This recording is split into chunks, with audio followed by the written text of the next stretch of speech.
Okay, I'm going to go over the structure for what we call TEAL paragraphs. This might be something that you are already familiar with if you've been at Dwight Global for a while.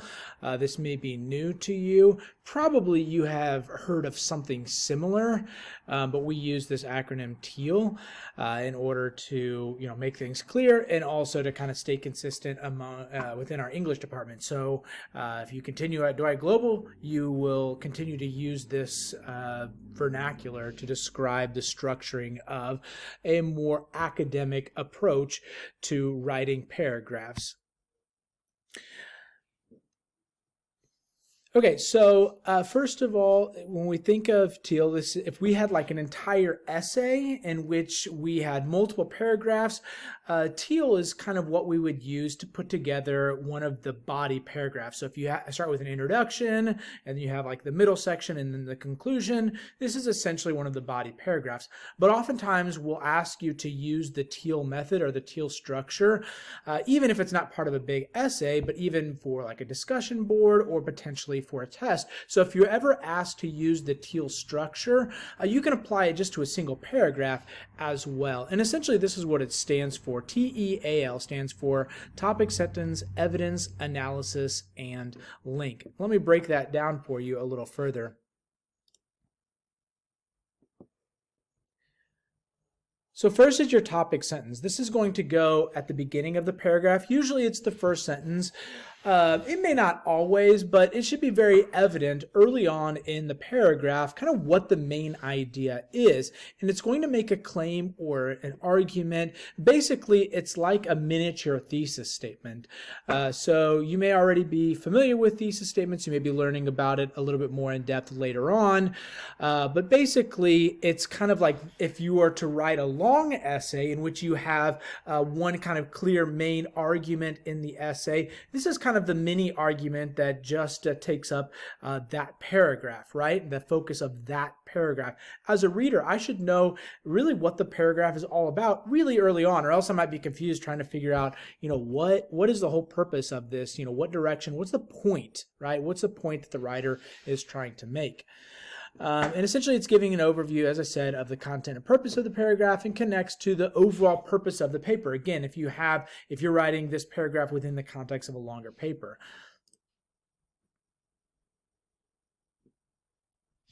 All right, so let's take a look at an example. So imagine I was writing a long paper and the thesis of the entire paper, and I'm borrowing from a book you may be familiar with, Fahrenheit 451. It's one of my favorite books. I have taught it before, so I used it to put together these slides. But imagine I write a thesis like this. Through the firemen's confusion over the history of their own profession, Ray Bradbury in Fahrenheit 451 demonstrates how totalitarian regimes rewrite history to fit their own narrative. Okay, so I've got an argument within this, and in a separate presentation, you'll learn a little bit more in depth about thesis statements. But basically, when we talk about thesis statements, we've got three parts. We actually label it A, B, C. We've got the argument A, we've got the backing B, and we've got the context C. So the context, just to skip ahead, is going to be your author and your title, right? You want to make sure that it's clear to the reader who the author and title of the book is, especially, well, if you're doing a literary analysis.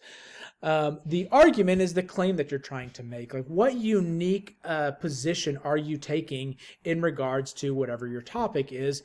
And then the backing is going to be the evidence, essentially, that you're using to support that claim. That could be like, you're looking at a literary device within the story that the author uses. You could be looking at like a key event. So like in this thesis statement, the backing is based on this event here. The firemen are confused over the history of their profession. And so that's the backing I'm using to make this argument that it demonstrates, Bradbury is demonstrating how totalitarian regimes rewrite history to fit their own narrative. Now, you may not know a whole lot about Fahrenheit 451. That's fine. That's neither here nor there. Just showing that this is standard thesis A, B, C. It's got those parts. Now, imagine I'm writing just one standard paragraph within the the overall structure of a paper, and I'm trying to adhere to my TEAL standards, my TEAL structure. So my topic sentence is going to borrow kind of a portion of that, right? It's going to be kind of a mini thesis, right? So in this case, a couple of minor characters first provide an erroneous timeline of the fire department's inception.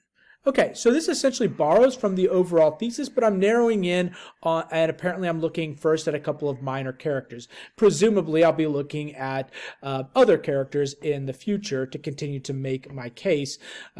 So this is the different backing. So instead of just overall the different firemen's confusion, I'm going to look at a couple of minor characters first. So this is kind of a smaller or a more specific focus of the backing to still overall make the same argument.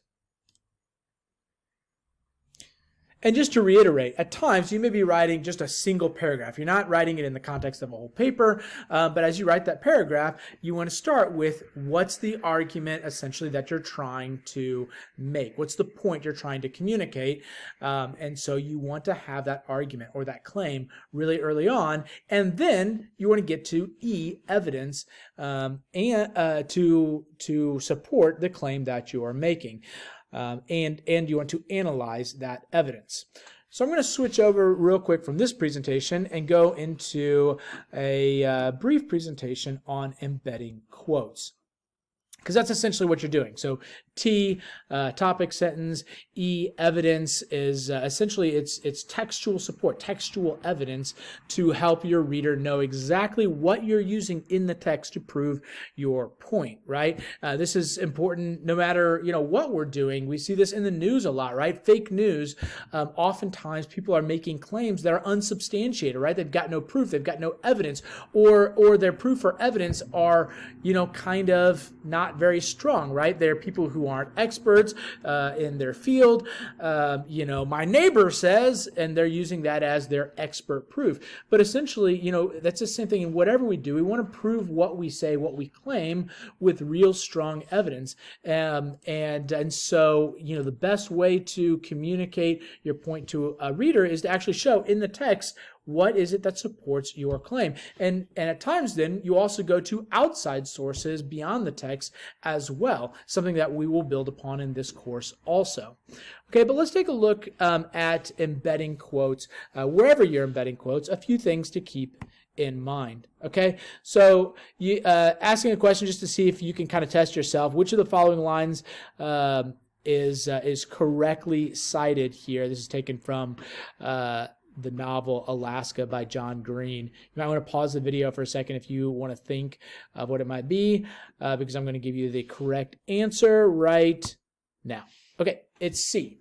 All right, so that is a correctly formatted quote.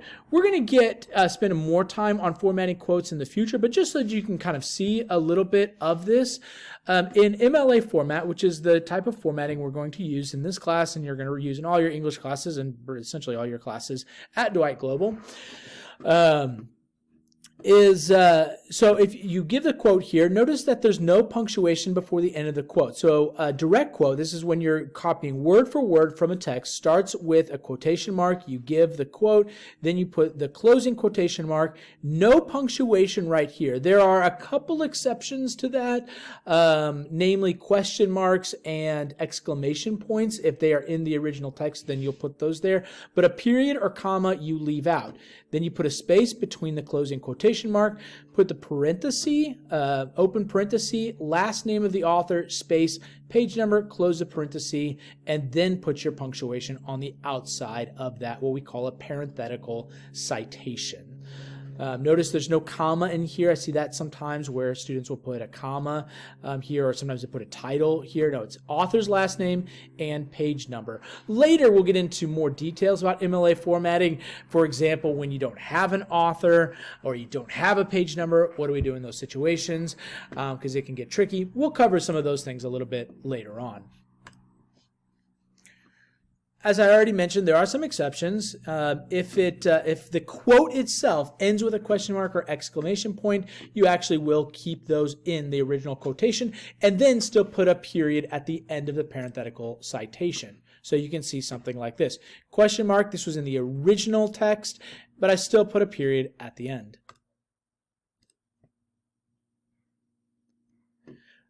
Okay, so what do you think might be wrong with this example? For example, Green writes, if people were like rain, ... It looks good, and there's nothing technically wrong with it, but what you want to do is you want what we call a better frame, or basically an introduction to that quote. So when we're sharing evidence, we don't want to just immediately, have our topic sentence and then blam, quote from, whatever text we're looking at. We want to set it up well, right?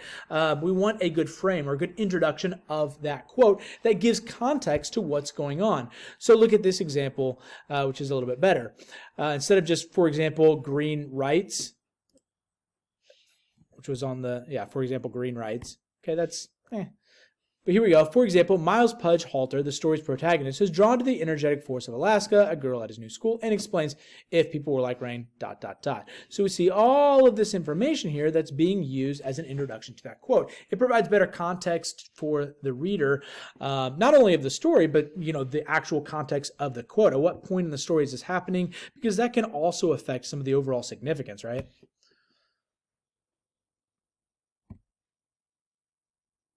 Okay, what about editing original quotes? Can we do that? Actually, you can. Yes. But changes to the original text are only allowed when you need to clarify pronouns, add necessary information to aid readers' understanding, or adjust verb tenses to grammatically correct the flow of your sentences. Okay, so this is within reason. And if you have to majorly change the quote, then you might want to rethink using the quote. They're just for minor adjustments, and you can both add or subtract from a quote. If you are going to add something to a quote that wasn't originally there or change a word slightly, you're going to use these brackets. So say, for example, you want to use this quote in a paper about endangered species. If there are not enough young to balance deaths, the end of the species is inevitable. Great. Instead, an embedded quote with a minor edit might look something like this. Goodall paints a dire picture reminding the reader that without, so notice that introduction there, that without enough young to balance deaths, the end of the brown spider monkey is inevitable. So previously, it was just saying the species is inevitable, right? For the reader of Goodall's work, they may very well know that she's speaking of brown spider monkeys, but without having that context, the reader of the paper might be confused. And so this bracket is just changing the word species to brown spider monkey, not to change the meaning of the text, but just to clarify for the reader what exactly is being referred to in the greater work. Or you can also make edits by omitting a part of a quote with an ellipsis. So I just literally just looked at the news and grabbed something recent. So this was part of an article being written. But imagine, I don't need all that information. Really what I'm trying to communicate is something along these lines. And I'm trying to I don't need this line as a kid who grew up in New York City. I quickly adjusted to the growing chaos. Say I don't need that line, but I want to still keep the quote and information on both sides of it. So I just use these ellipses. Typically, you use 3 dots. If the information before the ellipsis ends in a period, then you actually keep the original period and then add 3 more. So that's why you see 4 dots there, right? Now, if I were not rushing through this, this would not be a very good frame. I should add a little bit more introductory material. But for the sake of indicating what an ellipsis looks like, I've done that there. The big rule, though, is never to alter the meaning of the original text with an edit. Make sure your usage of all quoted and paraphrased material is true to the original author's intent. Okay, that's part of the ethics of using other people's material, is that you want to represent them correctly, just like you would want to be represented correctly in your own work, right? We'll get to this a little bit more when we dive even further into formatting quotes and to MLA citation formats. But there is a different type of format that you would use whenever you have a quote of longer than 4 lines. But I don't think that's going to be your situation right away, not until we get into longer papers.